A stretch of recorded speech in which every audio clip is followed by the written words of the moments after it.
Hi നമസ്കാരം. നമ്മുടെ sports ചാനലിലേക്ക് ഒരിക്കൽ കൂടി സ്വാഗതം. ഇന്ന് ഡിസംബർ 12, 2024 നമ്മുടെ ചെസ് അപ്ഡേറ്റ് ആണ്. നമുക്കറിയാം, പുതിയ ലോക ചാമ്പ്യനെ കണ്ടെത്താനായി ഉള്ള ഫൈനൽ മത്സരം സിംഗപ്പൂരിൽ വെച്ച് നടന്നു വരികയാണ്. ഇന്ത്യയുടെ 18-കാരൻ ഡി ഗുഗേഷും നിലവിലുള്ള ചാമ്പ്യനായ ചൈനയുടെ ഡിങ് ലിറേനും തമ്മിലാണ് ഏറ്റുമുട്ടുന്നത്. 14 ഗെയിമുകളാണ് ആദ്യ ഘട്ടത്തിലുള്ളത്. ഈ 14 ഗെയിമിൽ ആരെങ്കിലും 7.5 പോയിൻ്റ് നേടുകയാണെങ്കിൽ അവരായിരിക്കും ചാമ്പ്യന്മാർ. അപ്പോൾ നമുക്കറിയാം, 12 ഗെയിമുകൾ പൂർത്തിയായിരുന്നു. രണ്ടുപേർക്കും 6 പോയിൻ്റ് വീതമാണ് ഉള്ളത്. ഇന്നലെ 13ാമത്തെ ഗെയിം നടന്നു. അതും ആവേശകരമായ സമനിലയിൽ അവസാനിച്ചു. ഇപ്പോൾ രണ്ടുപേർക്കും 6.5 പോയിൻ്റ് വീതമാണ് ഉള്ളത്. ഇന്ന് അവസാന മത്സരം നടക്കുകയാണ്. ഇന്നത്തെ മത്സരം വിജയിക്കുന്ന ആൾക്കാർക്കും കിരീടം. സമനില ആവുകയാണെങ്കിൽ ടൈ ബ്രേക്കറായിരിക്കും വിധി നിർണ്ണയിക്കുക. അപ്പോൾ നമുക്കറിയാം, കളിയുടെ ഓപ്പണിംഗ് ഘട്ടത്തിലോ മിഡിൽ ഘട്ടത്തിലോ ഒക്കെ വലിയ കരുക്കളെയൊക്കെ വെട്ടിമാറ്റി തുടക്കത്തിൽ തന്നെ സമനിലയിലേക്ക് പോവുകയാണെന്ന് തോന്നലുണ്ടാക്കി കഴിഞ്ഞാൽ കളി കണ്ടു നിൽക്കുന്നവർക്ക് അത് വളരെയധികം വിരസമായി തോന്നും. അതുതന്നെ ഈ 14 ഗെയിമിൽ ചില ഗെയിമുകളൊക്കെ അത്തരം ഗെയിമുകളുണ്ടായിരുന്നു. ഭയങ്കര കണ്ടു നിൽക്കുന്നവർക്ക് ഭയങ്കര ബോറടി സമ്മാനിച്ച സമനിലകൾ. എന്നാൽ ഇന്നലത്തെ സമനില അങ്ങനെയൊന്നും ആയിരുന്നില്ല. ഏതാണ്ട് 65 നീക്കത്തിന് ശേഷമാണ് സമനില രണ്ടുപേരും സമ്മതിച്ചത്. 53ാമത്തെ നീക്കത്തിലാണ് രണ്ടുപേരുടെയും ക്യൂൻ കളത്തിൽ നിന്ന് പോയത്. അതുകൊണ്ട് തന്നെ ഇന്നലത്തെ കളി വളരെയധികം രസകരമായിരുന്നു. രണ്ടുപേരും വളരെ കൃത്യതയോടുള്ള മൂവ്മെൻറ്റാണ് ഇന്നലെ നടത്തിയത്. അതുകൊണ്ട് തന്നെ ഇത് പലപ്പോഴും ഇനി ചെസ് വിദ്യാർത്ഥികൾക്കൊക്കെ ഒരു ടെക്സ്റ്റായിരിക്കും ഇന്നലത്തെ ഗെയിമൊക്കെ. ഇന്നലെ ഗുഗേഷിനായിരുന്നു വെള്ളക്കരു ഉണ്ടായിരുന്നത്. ഗുഗേഷ് നീക്കിയത് E4 ആണ്. അതായത് കിങ്ങിന് മുമ്പിലുള്ള കാലാളിനത്ത് 2 കോളം മുന്നോട്ട് നീക്കി. മറുപടിയായി ചൈനീസ് താരം ചെയ്തത് E6 ആണ്.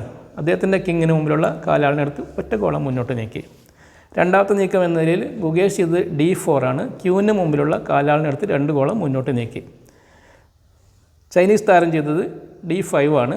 അദ്ദേഹത്തിൻ്റെ ക്യൂവിന് മുമ്പിലുള്ള കാലാളിനെ 2 കോളം മുന്നോട്ട് നീക്കി. മൂന്നാമത്തത് ഗുഗേഷ് ഇത് NF3 ആണ്. അതിന് മറുപടിയായി അദ്ദേഹം NF6 വെച്ചു. ഇതിങ്ങനെ നമുക്കറിയാം, ഫ്രഞ്ച് ഡിഫൻസ് എന്ന പേരുള്ള ഗെയിമാണിത്. 13ാമത്തെ നീക്കത്തിലാണ് രണ്ടുപേരും ക്യാൻസൽ ചെയ്ത്. ഏതാണ്ട് ഓപ്പണിംഗ് ഘട്ടത്തിലൊക്കെ രണ്ടുപേർക്കും ഏതാണ്ട് ഒരേ ഫോർമേഷൻ തന്നെ ആയിരുന്നു. പിന്നീട് നേരത്തെ പറഞ്ഞല്ലോ, 53ാമത്തെ നീക്കത്തിലാണ് ക്യൂവിന് കളത്തിൽ നിന്ന് പോയത്. പിന്നെ കളിയുടെ അന്ത്യഘട്ടമായപ്പോൾ രണ്ടുപേർക്കും ഓരോ റൂക്ക് മാത്രമാണ് ഉണ്ടായിരുന്നത്. ഗുഗേഷ് ഒരു കാലാൾ അധികമുണ്ടായിരുന്നു അതിൻ്റെ കൂടെ.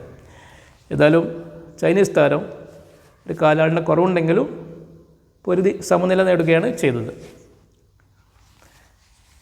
ഇനി നമുക്കറിയാം, ഇന്ന് അവസാന മത്സരമാണ്, 14ാമത്തെ ഗെയിമാണ്. ഇന്നത്തെ മത്സരം സമനിലയിൽ അവസാനിക്കുകയാണെങ്കിൽ ടൈ ബ്രേക്കറായിരിക്കും. ആരെങ്കിലും ഒരാൾ വിജയിക്കുകയാണെങ്കിൽ അവർക്ക് ലോക കിരീടവും ലഭിക്കും. അപ്പോൾ ഇതുവരെ നമുക്കറിയാം, 14ാമത്തെ നീക്കം വരെ അത് ഇന്നത്തെ ഗെയിം വരെ ഓരോരുത്തർക്കും ആദ്യ 40 മിനിറ്റിന് 40 നീക്കങ്ങൾക്ക് 120 മിനിറ്റാണ് അനുവദിച്ചിട്ടുണ്ടായിരുന്നത്. 2 മണിക്കൂർ കൊണ്ടാണ് ആദ്യ 40 മിനിറ്റ് നീക്കേണ്ടത്. ഇനി ടൈ ബ്രേക്കറാണ്. അത് 15 മിനിറ്റിനുള്ളിലായിരിക്കും ആദ്യത്തെ 40 നീക്കങ്ങൾ നീക്കേണ്ടത്. അങ്ങനെ 4 ഗെയിമാണ് ഉള്ളത്. അത് സമനില ആവുകയാണെങ്കിൽ പിന്നെ ഒരു മിനി ടൈ ബ്രേക്കറാണ്. 10 മിനിറ്റിനുള്ളിൽ ഈ 40 നീക്കങ്ങൾ നീക്കിയിരിക്കണം. അതും സമനില ആവുകയാണെങ്കിൽ പിന്നെ ബ്ലിറ്റ്സ് ഗെയിം എന്ന് വിളിക്കുന്ന ഇതാണ്, ടൈ ബ്രേക്കറാണ്. ഏതായാലും ടൈ ബ്രേക്കറുകൾ നടക്കുന്നത് നാളെയാണ്, വെള്ളിയാഴ്ചയാണ്. ഇന്നത്തെ മത്സരത്തിന് ശേഷം മത്സരത്തിൽ ഫലമുണ്ടാവുകയാണെങ്കിൽ അതോടെ ഈ വർഷത്തെ ചെസ് ഫൈനലിന് തീരുമാനം ആവുകയും ചെയ്യും.